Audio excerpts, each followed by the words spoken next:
Good evening.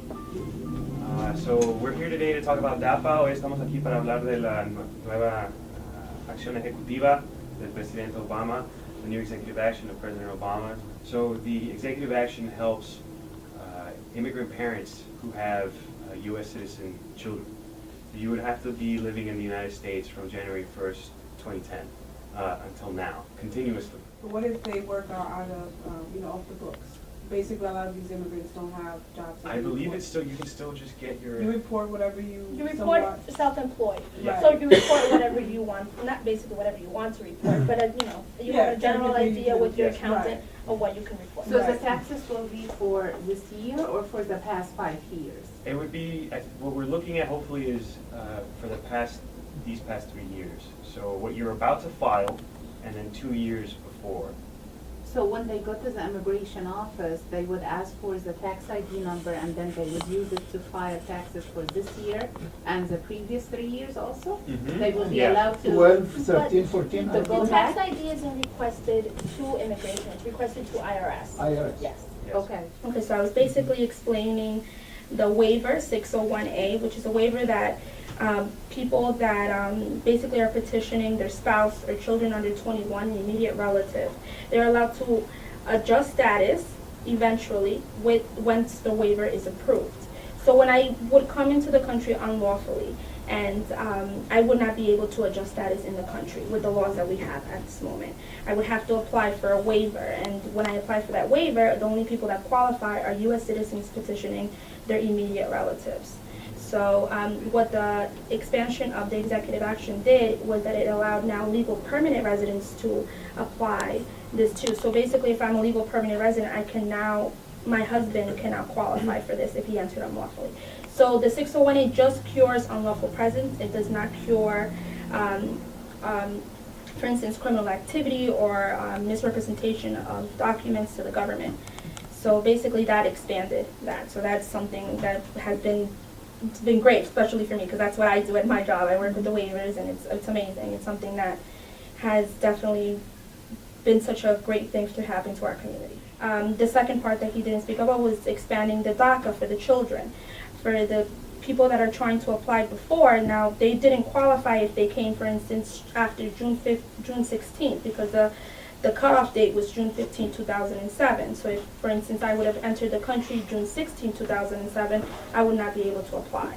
So what the president did, he expanded it to January 1st, 2010. So that's a big difference. Those are like 3 years apart, which all the other requirements stayed the same, but that one difference made a huge difference for the people that wanted to apply.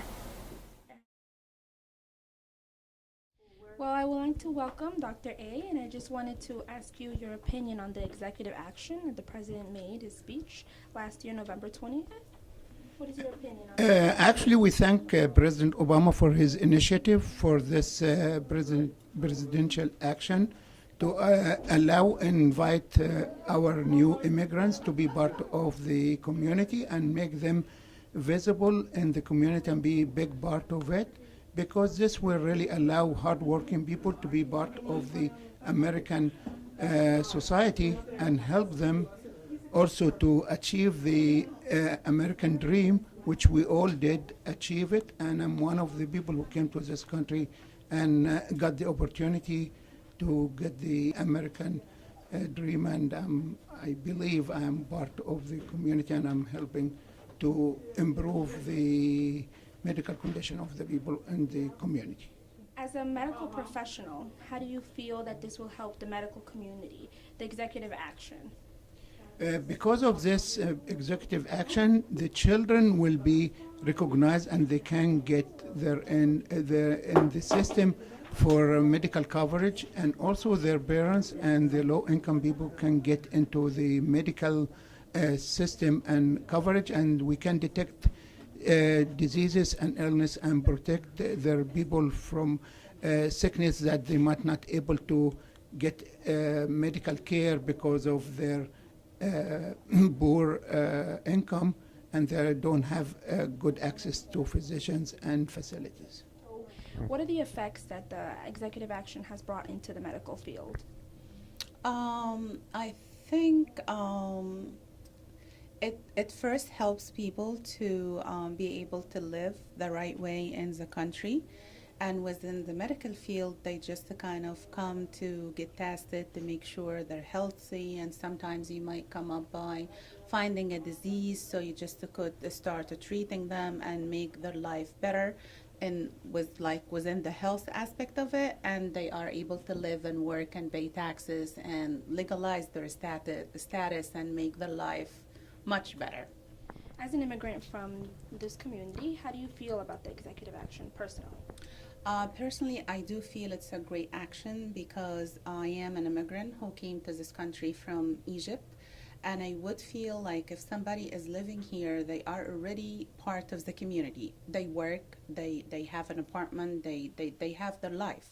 So if they don't have their paper, they will not be able to collect the income legally, they will not be able to pay taxes.